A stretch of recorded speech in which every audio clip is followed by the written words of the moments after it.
ada beberapa momen yang bikin gue merinding lah, apalagi ketika dia menerima jati dirinya sebagai Lucius. Itu keren banget sih gue akuin si Hano-nya.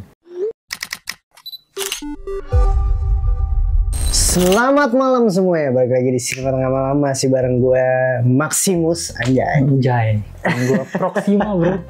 Proxima udah gak ada. Proxima udah gak ada bro. Gila, tapi nih gue mau rekomendasiin ke lu Gladiator 2. Lu belum nonton kan? Belum. Tapi lu udah nonton belum yang pertama? Sudah dong. Ini gue sampai make props ini karena ketika gue nonton screening Gladiator 2 gue dapet ini. Pakai nggak tapi? Enggak sih. By the way sakit ya ini, terlalu keras ya. Tapi menurut lu Gladiator 1 tuh seperti apa?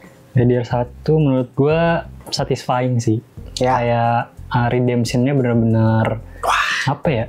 Satisfying banget, bener-bener tercapai gitu. Terus kayak simbolismenya dapet tuh, kayak lu menyelamatkan siapa? Kakaknya sih. Siapa namanya sih? Yang mana nih yang diperanin?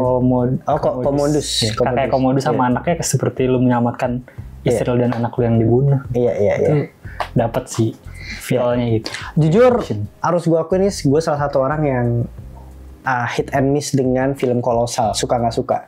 Karena kan itu film Kolosal tuh yang mewah megah gitu ya. Jadul, ngambil sejarah dan sebagainya tuh kadang gue mager gitu ngikutinnya. Cuma Gladiator 1 tuh bener-bener menampar gue bolak-balik, kayak gila men, ini loh film gitu loh. Iya sih, gila. Dari jenderal ke budak, gladiator gitu. Terakhir buka masker yang ketika dia reveal identitas itu, wah gila banget sih Maximus itu kan. Ya epic sih, bener-bener epic dia yang pertama. Betul gitu. Dan Ridley Scott menurut gue salah satu sutradara yang suka banget dengan film-film jadul lah atau kolosal gitu modelnya kan.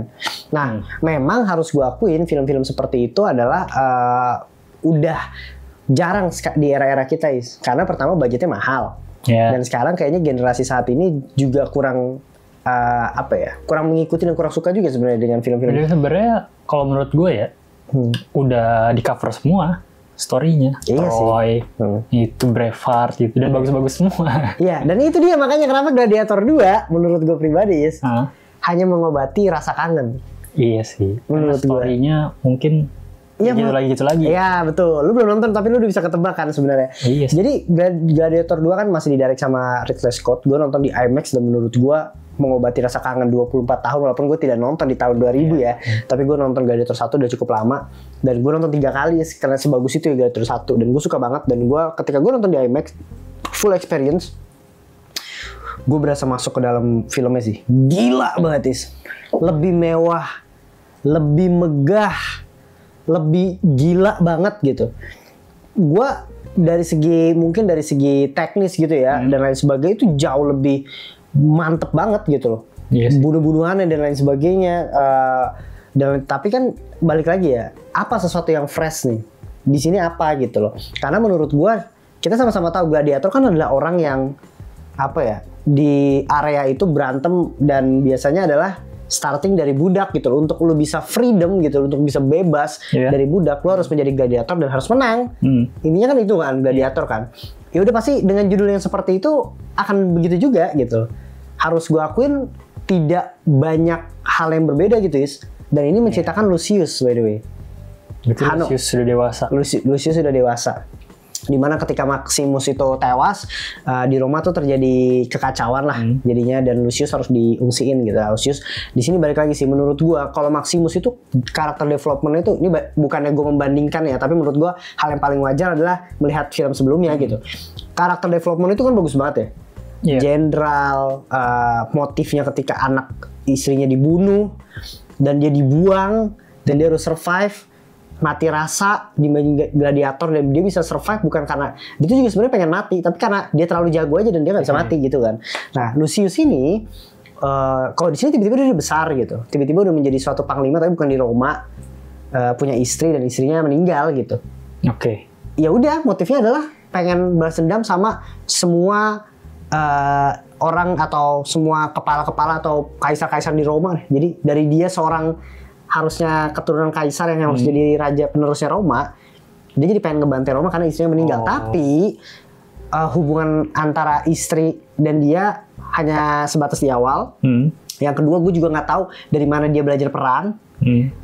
Gue nggak tahu tiba-tiba backgroundnya apa yang sudah dia lalui sampai hidupnya sekeras itu dan sampai benar-benar benci sama Roma, terlepas dari istrinya meninggal karena peperangan Roma nyerang daerah dia. Oke. Nah itu tuh maksud gue. Dari situ lu kan butuh suatu motif kayak Maximus tuh kuat banget menurut gue. Iya. Maximus malah menurut gue dia mati rasa dulu kan, Maximus kan. Mati rasa sampai akhirnya ini. Nah si Lucius ini menurut gue belum dapat tuh karakter developmentnya di situ, dan gue nggak melihat suatu yang kayak lu bener-bener kenapa lu harus sampai sebenci itu sih sama Roma. Oke, memahami istrinya meninggal dibunuh sama diserang sama Roma, tapi kan itu udah menjadi resiko dan terjadi. Toh by the way istrinya juga tentara dan dia sama-sama tahu untuk perang dan dia tahu resikonya dong akan terjadi apa gitu loh. Nah itu tuh menurut gue Iya sih kalau dibanding kayak gitu jauh sih, karena kalau Maximus kita ngelihat sadis banget kan, iya. Makanya dibakar hidup-hidup anjir. Kita juga yang nonton juga ikutan kesel gitu loh. Iya. Nah, menurut gue di situ tuh. Cuma di sini yang mewahnya adalah peperangannya. Gila, pertama kali aja peperangannya udah langsung di laut dihajar, dan menurut gue Pedro Pascal anjir bagus banget aktingnya. Wibawa dia kayak cocok banget meranin jadi jenderal. Oke. Dia jadi jenderal. Tapi baik apa? Bisa dibilang dia karakter baik. Oke. Dia jadi jenderal, jenderal yang tulus ya. Dia by the way ketika Maximus menjabat sebagai jenderal, dia tuh kayak anak buahnya gitu loh. Tapi dia naik jadi jenderal lah gitu. Bagus banget perannya. Wibawanya dapat. Balik lagi udah konfliknya jenderal yang ketika dia pengen nyelamatin Lucius, dia tahu itu Lucius, dia pengen nyelamatin, ketahuan dan dia harus beradu tuh Lucius sama jenderalnya si Pedro Pascal ini. Gokil banget di situ. Tapi berarti raja terakhirnya dia tuh. Bukan, duelnya masih ada lagi. Raja terakhirnya adalah Denzel. Ya Denzel Washington. Tapi itu juga motifnya balik lagi sama Gue nggak melihat sebuah intinya sebenarnya bagus ya. Denzel Washington di sini adalah dia bosan dengan semua kerajaan dia karena dia berasal dari budak gitu. Dia pengen cuma ya udah kekuasaan tuh gue kasih aja ke masyarakat, ya udah rakyat yang memimpin kota ini gitu loh. Tapi gue tidak melihat motif kuat. Gue tidak melihat motif kuat yang terjadi. Dia dendam sama Marcus Aurelius lah. Dulu pernah ngejajah dan lain sebagainya gitu. Jadi kayak gitu Dan peperangannya mewah, gila banget, gila-gilaan. Walaupun gue cukup sedikit kecewa ada beberapa hal yang harus disensor ya. Ada sensorship karena masih kejam. Dan orang-orang di situ kalau Maximus, cara orang meyakinkan kita harus ikut Maximus dan kita dipimpin sama Maximus, itu kan keren ya. Ini tuh enggak. Menurut gue, jadi hanya sekedar ya udah aja gitu. Gue bener-bener nggak punya background yang kuat untuk kenapa sih orang harus ngikutin dia gitu. Ada beberapa momen yang bikin gue merinding lah, apalagi ketika dia menerima jati dirinya sebagai Lucius. Itu keren banget sih gue akuin si Hano-nya. Itu keren parah gitu. Dia pokoknya ngomong orang nggak ada yang tahu, tapi tiba-tiba ya ibunya tahu, Lucilla kita tahu lah.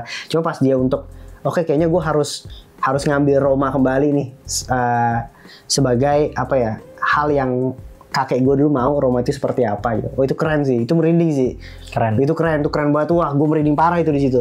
Cuma menurut gue untuk membongkar kenapa si Hano itu adalah Lucius kayak sinetron. Kenapa?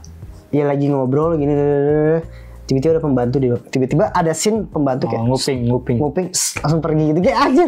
Kenapa sih maksud gue? Kenapa nggak ada cara yang lebih keren gitu maksud gue? Lalu sih gue kenapa harus cara seperti itu yang dilakukan gitu dengan nguping perkupingan yang kayak menurut gue itu shortcut banget sih untuk menuju sebuah konflik.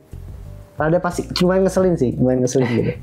Tapi ya mewah megah banget megah banget. Mungkin kalau dulu gue nggak tahu ya kalau di Gladiator 1 apakah sudah ditemukan ketika yang pertama kali perang itu orangnya banyak banget ya. Apa itu pada ekstra semua atau mungkin ada CG atau apa gue nggak tahu. Tapi kok di sini kelihatan banget ketika banyak tuh CG.